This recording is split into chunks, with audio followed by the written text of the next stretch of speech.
지난주일에는 사도행전 9장 1절에서 9절까지 말씀을 사도 바울이 세상에서 자기가 제일 잘난 줄 알고 율법적인 신앙생활을 하다가 예수님을 믿는 사람들 다 잡아다가 감옥에 집어넣고 혹은 묶어다가 그거 단체를 혼란시키고 아주 박살을 내러 다메섹으로 가다가 성령을 받고 그 환상 속에서 예수님을 만나는 그러한 내용이었고, 오늘은 그 예수님을 만난 사도 바울께서 결국 자기 자신을 돌아보고 세상에서 가장 큰 죄인이라는 것을 알게 된 거예요. 그래서 그분의 고백이 나는 죄인 중에 괴수라고 하는 거예요. 죄인들 중에 최고 죄인이라고 그런 고백을 하잖아요. 그리고 마지막으로 자기가 그렇게 자랑했던 자기 자신 지식, 바리새인 중에 바리새인, 아주 로마 시민권 갖고 있던 대단한 그 모든 것들을 자랑하던 사람이 이제는 변화되고 오늘 본 말씀과 같이 자기가 자랑할 거는 이제 예수 그리스도의 십자가밖에 없다는 거예요. 사람이 이렇게 바뀌는 거예요. 성령을 받은 후부터는. 그러면서 그의 삶 속에 그다음부터 엄청난 역사들이 일어나기 시작합니다. 여러분이나 저나 성경을 읽을 때 창세기부터 계시록까지 쭉 읽을 때 그것은 과거에 일어났던 일들이지 지금은 나와는 상관없는 그러한 생각도 안 해보고 그냥 읽는 사람들이 많아요. 2000여 년 전에 4000여 년 전에, 아니 이 세상이 시작되기 전에 그 하나님은 지금 우리가 믿는 하나님과 똑같은 하나님인데 왜 우리는 하나님에 대한 기대치가 그렇게 없는지 몰라요. 죽은 자를 살리시고 없는 가운데서, 아무것도 없는 가운데서 이 온 우주 만물을 창조하신 그 하나님이 나의 아버지시고 온 세상에 죄악 가운데 떨어져서 도저히 지옥밖에 갈 수 없고 마귀의 자녀들을 하나님의 아들을 보내서 우리 죄를 살리신 그 예수 그리스도가 과연 나랑 무슨 관계가 있는 말이에요. 그냥 주일날 되니까 교회 나오고 수요일 되니까 기도에 나와서 찬양하고 그냥 예배 시간에도 앉아서 딴 생각하다가 그냥 시간 끝나는 그런 하나님을 우리가 믿고 있는 사람들이 너무나 많단 말이에요. 이 세상이 시작때부터 시작됐던 그 하나님은 지금도 우리의 하나님이고 우리의 아버지시고 2000여 년 전에 오셨던 그 예수님은 그때만 역사하셨던 그 예수님이 아니고 지금도 이 세상 가운데서, 우리 가운데서, 하나님을 믿는 자녀들 가운데서 지금도 역사하시는 그 예수님이시고 약속대로 오실 분인데 그분이 오실 걸 얼마나 기대하면서 사시나 이거예요. 저도 세상에서 제가 제일 잘난 줄 알고 믿음 제일 좋은 줄 알고 열심히 세상 누구 못지않게 그렇게 하던 자가 성령 세례 받으면서 제 죄를 보는 순간, 그때부터 지금까지 저는 매일매일 하루라도 눈물을 안 흘리는 날이 없어요. 80년 1월 2일 날 기도원에서 성령 세례 받으면서 제 죄를 보는 순간 저는 세상에서 가장 큰 죄인이라는 걸 알았어요. 저는 제 죄를 봤거든요. 과거의 죄들을. 저는 여러분의 죄를 몰라요. 그러니까 지금도 저는 변함없이 제가 세상에서 가장 큰 죄인이라는 것을 날마다 인식하면서 사니까 길을 걷다가도 신호등만 나랑 내가 기다리지 않고 딱 마저 가도 하나님이 나를 이렇게 사랑하시네. 그러면 눈물밖에 안 나.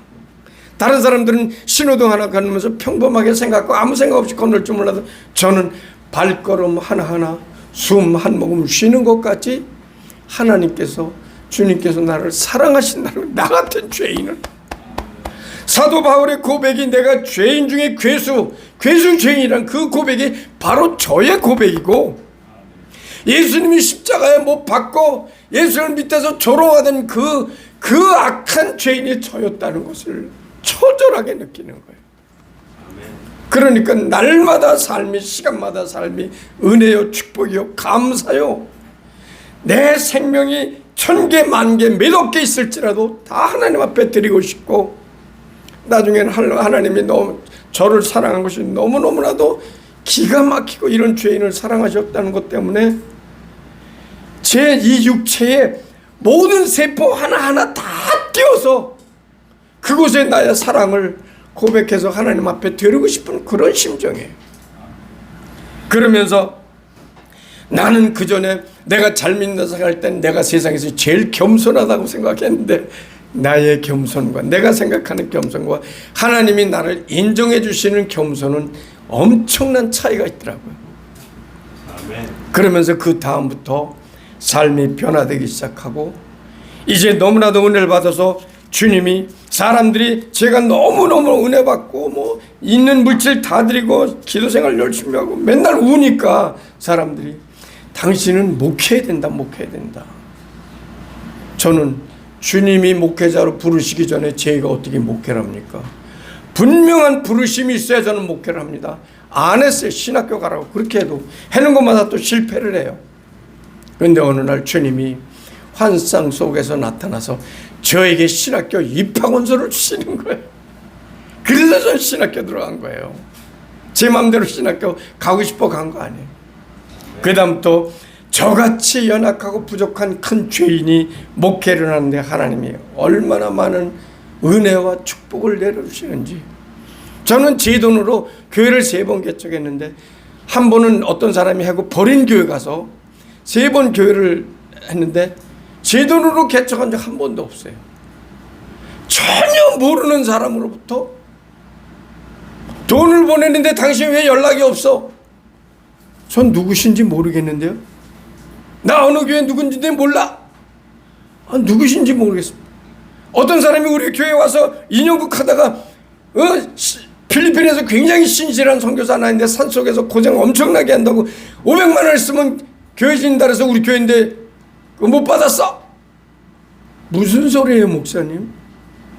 막 이상한 사건들이 벌어지면서 그런 사람들이 다시 와서 교회를 짓게 만들고, 지금 3번째 교회도 어떤 분이 약을 준다고 약사가 오래요. 약을 이런 큰 데다 두 그릇 싸줘요. 그래서 갖고 왔어요.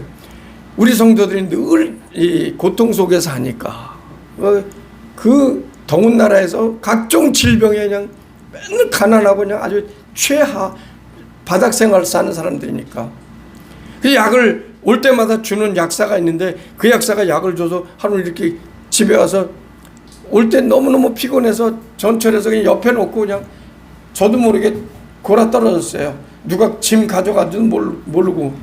근데 눈을 떠보니까 짐이 있더라고. 그래도 저 내릴 때가 갑자기 됐고 확 내리다가 짐을 잃어버릴 뻔했어요. 그래서 짐을 갖고 와서 이렇게 집에서 약을 이제 이렇게 분리하는데 거기서 이만큼 돈뭉탱이가 나오는 거야. 5만 원짜리가 이만큼. 그 3번째 교회 그래서 개척하게 된 거예요. 기가 막힌 방법으로 하나님께서 복을 주시는 거예요. 긴 말씀들이 그런 얘기들이 참 끝이 없어요. 삶 속에서 제가 제 자신이 날마다 부족하기 때문에 저는 하나님 없으면 아무것도 못해요. 세상 사람 중에 제일 큰 죄인을 왜 목회자 삼으셔서 이런 길을 가게 하시고, 그럼 주님 책임지세요. 막 저는 주님한테 따지길 잘해요. 이렇게 그러면서 환상이 보이고 꿈속에서 주님을 여러 번 만나고, 내가 낙심할 때마다 주님께서 나타나서 내가 너를 얼마나 사랑하는데 왜 낙심하고 있어? 힘을 내. 주님이 이러시는 거예요. 직접 나타나 있어. 그러니까 얼마나 큰 힘이 돼요. 그러면서 사역 속에 수많은 기적들이 일어나는 거예요. 그걸 다 얘기하자면 끝이 없어요. 어느 날은 아이들이 이제 어려서 갔으니까 한국말을 자꾸 잊어먹어요. 그 나라 두 언어를 배워야 돼. 영어하고 그 나라 본토 언어 따갈록이라는 걸. 애들이 한국말까지 3가지 언어를 동시에 배워야 되니까 막 헷갈리는 거예요. 그래가지고 안 되겠다. 너희들은 아직 어리고 한국말을 잘 모르니까 한인교회를 나가라. 신앙도 한인교회에서 배우는 것이 훨씬 낫다. 그래갖고 한인교회를 거기서 운영하시는 그 목사님, 봉사하시는 그 목사님 교회 친구 따라 나가라고. 저희 부부만 이제 현지인 교회 가면 또 쓰레기장 옆이니까 각종 범죄자들과 더러운 것이 지난번에 말씀드렸지만 먹을 게 없으니까 쓰레기장 가서 하루 이틀 지난 그 맥도날드에서 밥을 줘요. 거기는 맥도날드에서 밥까지 팔아요. 밥하고 치킨하고. 그 밥을 먹다 버린 것들이 있으면 다 이렇게 몰아서 쓰레기장, 어제 버린 거 오늘 갖다 버리는 거예요. 어제 버린 그 쓰레기, 맥도날드에서 버린 거 차에다 실어다 쓰레기 차에 버리면 쓰레기 차에 와서 쓰레기장에서 버리면 우리 교인들은 거기 가서 쓰레기 뒤질 게 없어요. 벌써 중간에 다 줬어. 거기서 이제 밥이 이렇게 나와요. 밥이 나오면 다 삭았어. 그걸 가지고 물에다 빨아. 이만큼 빨면 요만큼 나와. 그냥 다 삭아가지고 문드러져. 그런 성도들 보면서 하나님 저 제발 빨리 천국 데려가 달라고, 저 목회 못하겠다고. 그렇게 하나님 앞에 떼거리 쓰고 땡깡 부리던 저를 하나님이 그때마다 힘을 주시는 거예요. 어느 날 자녀들이 나가는 그 교회 한 청년이, 선교사님, 우리 교회 한국에서 방문팀이 단기 선교팀이 들어오기로 했는데 거기를 맡겠다는 선교사님이 갑자기 일이 있어서 그 선교팀을 맞이하지 못하게 됐는데, 목사님 교회에서, 현지인 교회에서 그분들을 좀 맡아서 한번 전도할 수 있는 기회를 주십시오. 그러더라고요. 아, 괜찮다. 우리 교회는 뭐 2단만 아니면 누구라도 와서 100% 사용할 수 있고 다 무료로 사용할 수 있다. 그래서 그러면 어떻게 했으면 좋겠습니까? 그래서 저녁에 하면은 낮에들은 사람들도 없고 애들도 오전 오후반 있어 다 학교 가니까 저 밤에 집회를 했으면 좋겠다 했더니, 아, 그 지역은 너무 위험한 지역이라 자기들이 낮에 하자는 거예요. 그래서 낮에 하면 다들 뭐 일 찾아서 나고 일감 매일 일당 그냥 겨우 입에 풀칠하는 사람들 직업도 없고 그러는데 뭐라도 찾아서 다 뿔뿔이 헤어지고, 애들은 오전 오후반이라 다 학교 가는데 낮에 10시에 하면 이거 얼마 올 사람 없는데, 아이 자기들은 그곳에 밤에 하면 위험하다고 낮에 하고 싶대요. 그럼 낮에 합시다. 그러면 성도들을 위해서 뭘 했으면 좋겠어요? 그래서 점심 한 끼 사주면 돼요. 그러니까 50만 원을 주더라고요. 그걸 가지고 이제 나가서 이제 점심을 준비한 거, 과일이랑 뭐 여러 가지. 근데 이제 저는 많이 와야 100명. 그 선교팀이 한 54명이 몰려왔어요. 그 팀하고 다 합해봤자 150여 명밖에 더 오겠나. 대낮이니까 덥고. 그래서 쌀 50kg 사다가 이제 한꺼번에 다 할 수가 없어서 20kg 들어가는 소탄하고 10kg 들어가는 소탄하고 요만해 20리터짜리 국, 많은 사람이니까 반찬을 많이 할 수가 없잖아요. 그래서 소고기, 돼지고기, 닭고기, 닭을 많이 사다가 소 위를 갖다 잘게 썰어서 저는 이제 교회 잔치할 때 그렇게 해요.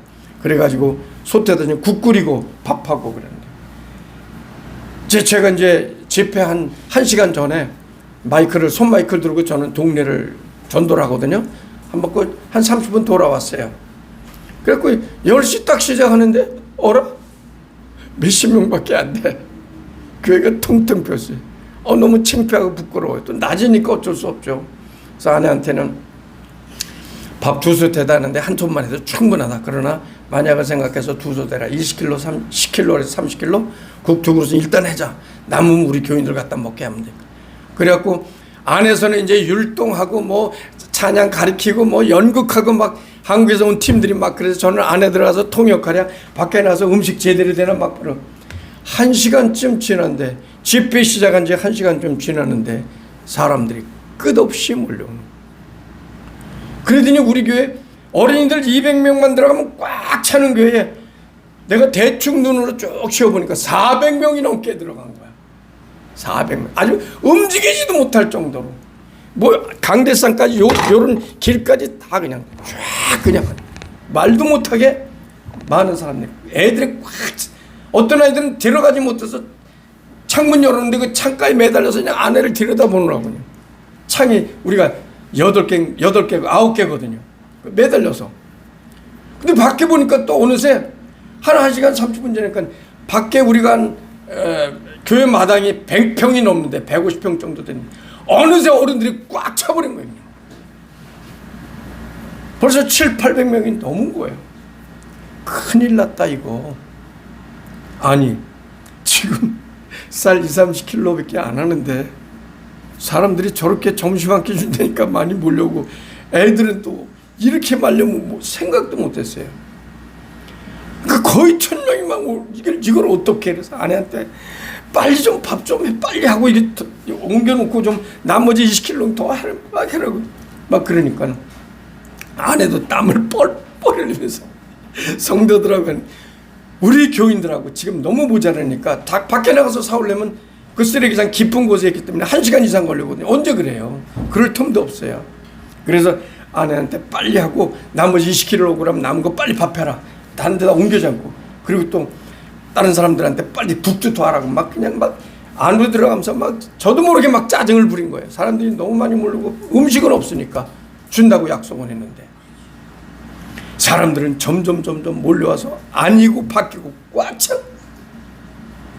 그래서 성도들한테 광고를 했어요. 우리 교회 성도들은 절대로 아무도 점심 먹지 말아라. 나중에 해주겠다. 나중에. 그리고 한국에서 그 온 사람들 54명 그 팀들도 제발 좀 나중에 내가 사주든지 해줄 테니까 사람이 너무 몰려왔으니까 주는 데까지 주고 우리 성도들이나 한국에서 방문팀들은 먹지 마십시오. 그리고 이제 한 사람 한 사람 나눠주기 시작했어요. 저희 교회는 사람들이 너무 가난한 사람들이라 점심 주면요. 와서 자기 점심 먹고 줄 서서 뒤에 가서 그릇 갖고 와서 또 받아가고 이러는 습관이 있어요. 그리고 원체 굶었던 사람들이나 반찬이고 뭐보다 밥을 많이 먹어요. 여러분들 집에서 요만한 거 한 공기 먹어도 배부르잖아요. 한국 사람들. 아니에요. 그런 거 한 5배는 먹어야 우리 성도들은 배부르다고 그러니까 좀 만족을 해요. 조금 주면 안 돼요. 많이씩 퍼줘야 돼요. 아내한테 너무 많이 퍼주지 말아라. 꼭 지켜서 잘하라.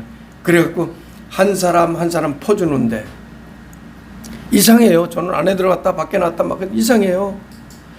아무리 밥을 퍼줘도 밥그릇에 밥이 줄어들지 요만큼 주는 거야.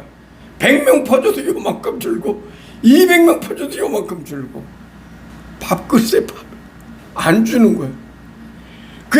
먹고서 이제 밥그릇에 이제 큰 이제 그릇에 있었고 밥을 먹으면 또 우리 성도들 몇 명한테는 빨리 밥 먹자마자 옆에 사람 지켜보고 있다 빨리 그릇 갖다 막 씻으라고. 우리 교회 150개가 있거든요. 그릇이 숟가락 빨리 가서 씻어서 뒤에 줄 서는 사람 갖다 주라고. 그걸 무한 반복해 12시 반부터 식사를 시작해가지고 5시 반까지 나눠주세요. 밥을. 그건 너무 떼약볕에 지쳐가지고 그 사람들만 먹은 게 아니라 먹고 가잖아요. 밖에서 미처 못 들어왔던 사람들이 담장 너머로 이렇게 뜨사는데 계속 들어와서 먹고 막 몇 명이 먹었는지 모르겠어요. 1000명도 더 먹었어요. 그런데 너무너무 지쳐서 나중에 보니까는 밥 한 솥은 건들지도 않았어. 그대로야. 국도 2솥 중에 한 솥은 건들지도 않았어. 그래서 야 이거 성도 저녁에 너무들 지쳤으니까 나도 지쳤으니까 나 죽겠다. 내일 우리 정리하자고 숟갈이고 젓갈이고 뭐 그냥 뭐 그릇이고 엉망으로 그냥 복 근처에 놔두고 저는 이제 집에로 왔어요. 아내랑 아내도 너무 지치고 그리고 성도들도 국한 그릇 밥 한 솥 남은 거 갖다가도 저녁 먹으라고 성도들한테 그래서 한국에서 방문한 그 팀도 다 먹고 우리 성도들 다 먹어도 국 한 그릇 밥 한 그릇 한 솥이 남은 거예요.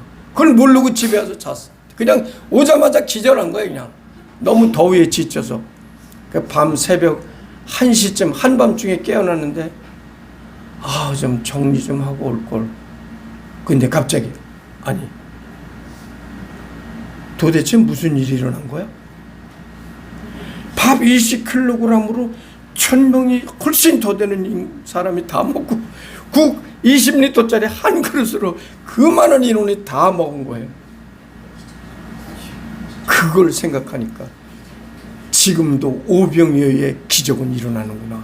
성경이 거짓이 아니야. 와, 전신에 그냥 소름이 돋는 거예요. 그냥. 아니, 생각을 해봐요. 최소한 1000명만 잡아도 쌀 20kg이면 10kg이면 얼마? 50명을 500명 먹었다는 얘기 아니에요. 그러면 1kg 요만큼 갖고 최소한 50명이 먹었다는 얘기. 이게 말이 돼요? 1kg 가지고. 정말 그런 것을 경험하니까 세상에 이 시대도 성경에 기록된 그 사건들이 그대로 이 시대도 벌어지는구나. 그러니까 또 눈물이 나는 거야. 하나님, 제 사역에 어떻게 이런 복을 주십니까? 저는 그냥 불안하고 초조해서 막 아내한테 막 화를 내면서 똑똑히 하라고, 두 번 먹고 가져가는 사람 웃게 하라고 막 그러는데, 제 염려와는 달리 하나님은 다 먹고 한 손 남고 한 그릇 남고 손도 안 내고, 이런 역사가 현장 가운데서 일어나는 거예요. 얼마나 그런 생각을 지금도 하면 전신에 소름이 돋아요. 하나님이 아직도 성경에 기록된 그 역사가 이 시대도 똑같은 하나님이고 똑같은 예수님이니까 지금도 벌어지는구나. 그걸 생각하면 눈물밖에 안 나와. 나같이 연약하고 부족한 이런 종에게 하나님은 왜 이렇게 사랑을 나타내죠? 제가 너무 힘들다고 맨날 하나님한테 짜증 부려요. 하나님, 저 못되겠어요. 왜 저는 돈도 없고 연약하고 제대로 못하는 저를 이런 어려운 지옥으로 보내서 저 빨리 천국 데려가서 밤마다 엎드려 기도하면서 눈물로 우는 거예요.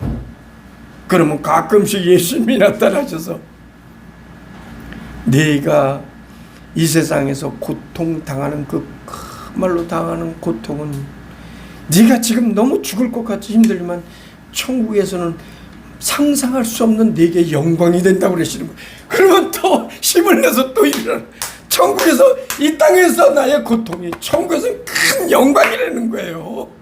그러면 또 하다가 죽을 것 같으면 또 짜증 부리고, 그런 종에게 하나님은 말로 다 할 수 없는 거예요.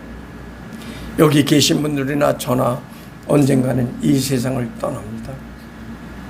여러분의 자랑은 무엇입니까? 사도 바울이 그렇게 교회를 핍박하고 자기 잘난 척하고 믿음 줬다고 생각했던 자가 예수님 만난 후에, 성령 세례 후에 완전히 예수 그리스도의 십자가 외에는 자기 자랑할 것이 없다더니, 여러분의 자랑은 무엇입니까? 예쁘신 분들 젊었을 때 한 자락들 하신 것 같아? 할머니들. 여기 할아버지도 집사님도, 집사님 장로님 좀 모르지만 한 자락 하셨던 것 같아, 미남으로. 우리는 언젠가 이 땅에서 아무리 자기 자랑할 것이 많고 재물이 많고 건강하고, 어떤 사람은 건강 자랑하고, 나 아직도 80면 앉아. 제가 손자들하고 맨날 80면서 지고 이기고 그러거든요. 어떤 사람은 물질을 엄청 자랑하고, 어떤 사람은 자기 잘난 거, 어떤 사람은 나 기도 엄청나게 해. 아, 나 하나님 앞에 11조 엄청나게 해. 나 매번 헌금 안 빠지고 드려. 이것이 여러분의 자랑입니까? 여러분 자신이 자기를 판단하지 말고 주님이 나를 어떻게 생각하실까?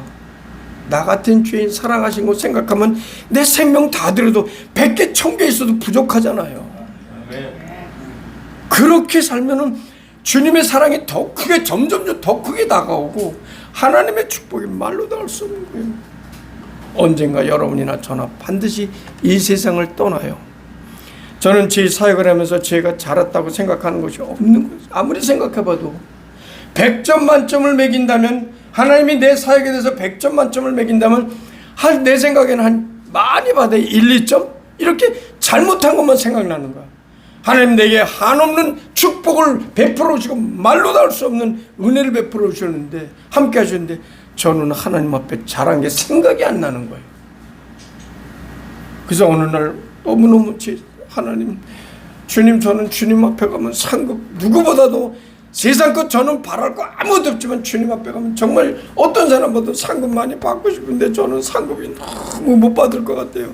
제가 아무리 생각해도 잘한 게 생각이 안 나요. 못한 것만 생각나고, 주님 속색인 거, 하나님 아버지 눈에서 눈물 나게 한 거, 그것만 생각나 견딜 수 없어요. 막 울면서. 그러니까 어느 날 2018년도에 환상을 보여주시는 거예요. 내가 너무너무 속상해하고 내 자신에 대해서 탄식하면서 회개하면서 지내니까 2018년도에 7월 달에 제게 환상을 보여주는데,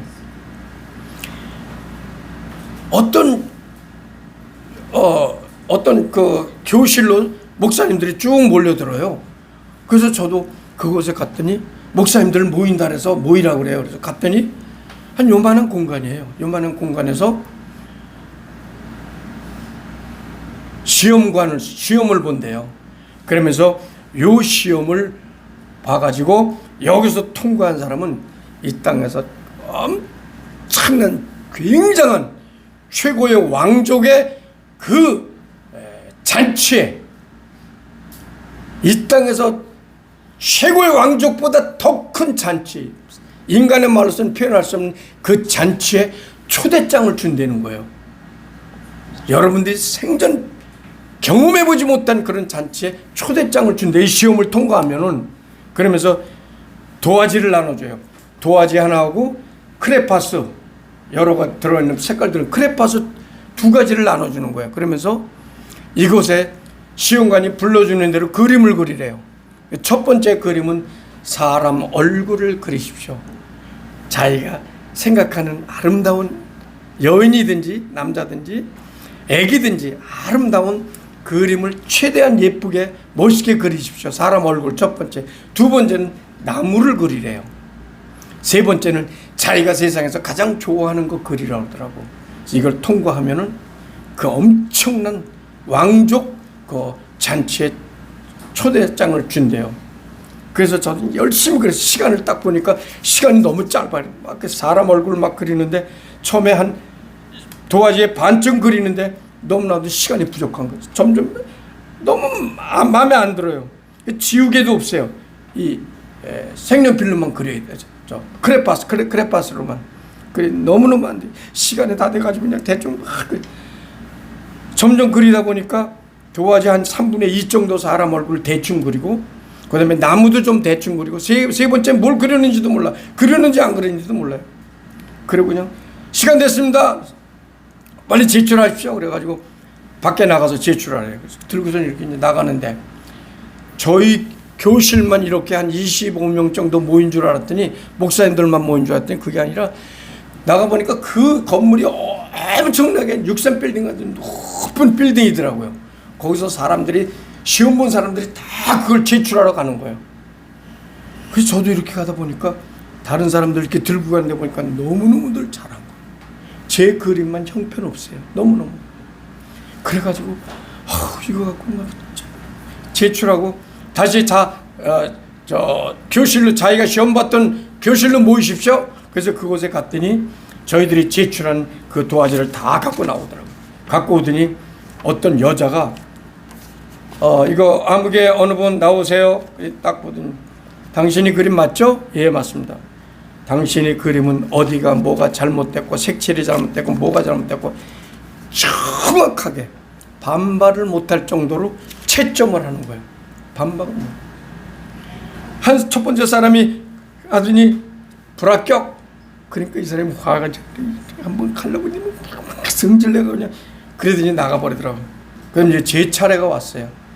저도 그냥 가슴이 얼마나 떨리는지 두근두근해갖고 저렇게 갔더니 그 여자가 이렇게 하더니 제 그림을 이렇게 있는데 앞으로 쭉 펴더니 안녕호 씨 맞죠?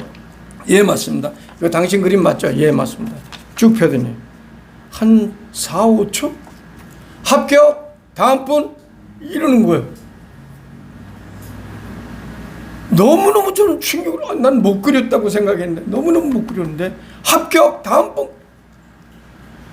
그래가지고 저는, 그리고서 이제 다른 사람들이 그냥 이렇게 나오는데 보니까 문 밖에서 총회에 뭐 총회장하고 어떤 사람하고 둘이서 쏙닥쏙닥 하면서 그 사람은 이걸로 합격하려는 것이 아니라 총회장하고 이렇게 딜해가지고 어떻게 해서 부정적으로 합격하려고.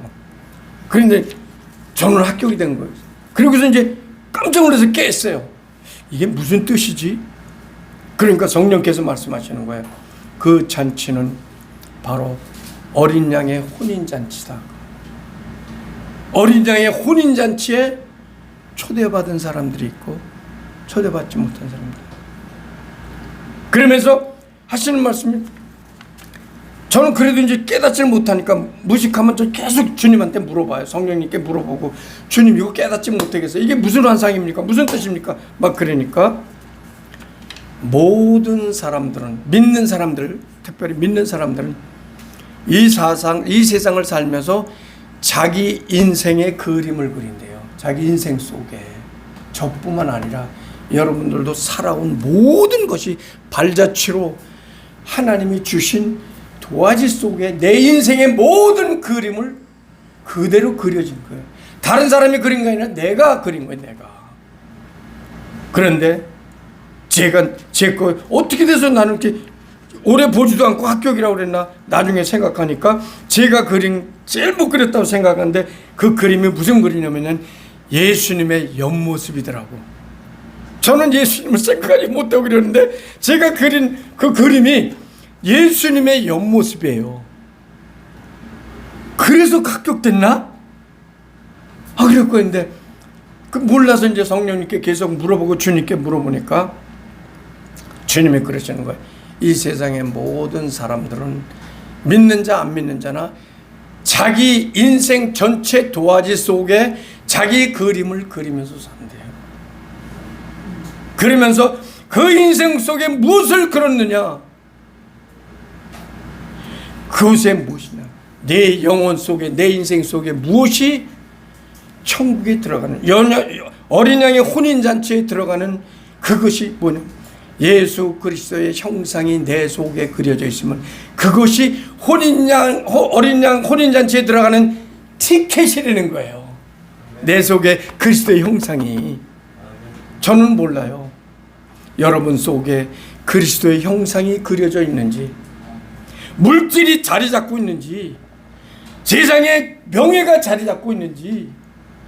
그러나 천국에서 하나님이 인정하시는 것은, 예수님이 인정하시는 것은 내 인생 속에 예수 그리스도의 형상을 그려놓느냐, 있느냐 없느냐, 그것이 천국의 티켓이고 어린 양 혼인잔치에 들어갈 수 있는 티켓이라는 거예요. 그리스도의 형상이. 그래서 바울 사도도 내가 너희 속에 예수 그리스도의 형상이 이루기까지 자기가 달려간다 그러잖아요. 여러분 인생 속에서 무엇을 그리셨습니까? 저는 몰라요.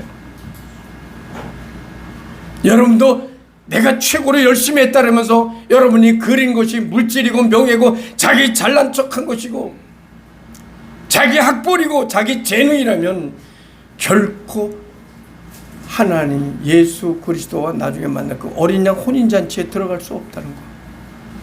그곳의 티켓은 우리 속에 그려진 예수 그리스도의 형상감만 가진 자만 그곳에 들어갈 수 있다는 거예요. 두렵고 떨리지 않습니까? 얼마나. 그러므로 오늘도 아직 우리에겐 기회가 있어요. 왜? 아직 내 인생이 끝나지 않아. 이제까지 잘못 살아오셨다면 지금부터 시작해도 늦지 않아요. 오늘부터 다시 회개하고 주님 앞에서 바로 그리스도의 형상을 이루도록 내 속에 예수님의 형상, 돈, 명예, 딴 것 아니고 딴 생각 아니고 내 자랑 기도 가지고 천국 못 들어가요. 예수 그리스도의 형상이 내 속에, 내 일생 속에 그려져 있는지, 하루아침에 그려져 있는 게 아니거든요. 그것을 생각하시면서 바울 사도가 오늘 고백, 내가 자랑할 것은 그리스도의 십자가, 예수 그리스도의 십자가. 여러분이 자랑할 것도 예수 그리스도의 십자가요. 오직 예수 그리스도만이 우리의 자랑이 돼서 우리 모두 천국에서 함께 만나면 얼마나 좋아요. 약속합시다. 기도하겠습니다. 감사합니다, 주님. 부족한 종이 이 영광의 귀한 말씀을 전해드렸습니다. 말씀을 들은 모든 분들이 참으로 자기 자신들을 돌아보며 자기 살아온 날들을 돌아보며 나는 과연 무엇을 사랑했는지, 내 속에, 내 영혼 속에 무엇이 그려져 있는지 돌아보게 하시고 한 사람이라도 빠짐없이 우리 모두가 나중에 반드시 주님 앞에 서서 그리스도의 형상을 가지고 어린 양 혼인잔치에 들어갈 수 있도록 축복해 주시옵소서. 예수님의 이름으로 기도 올렸습니다. 아멘.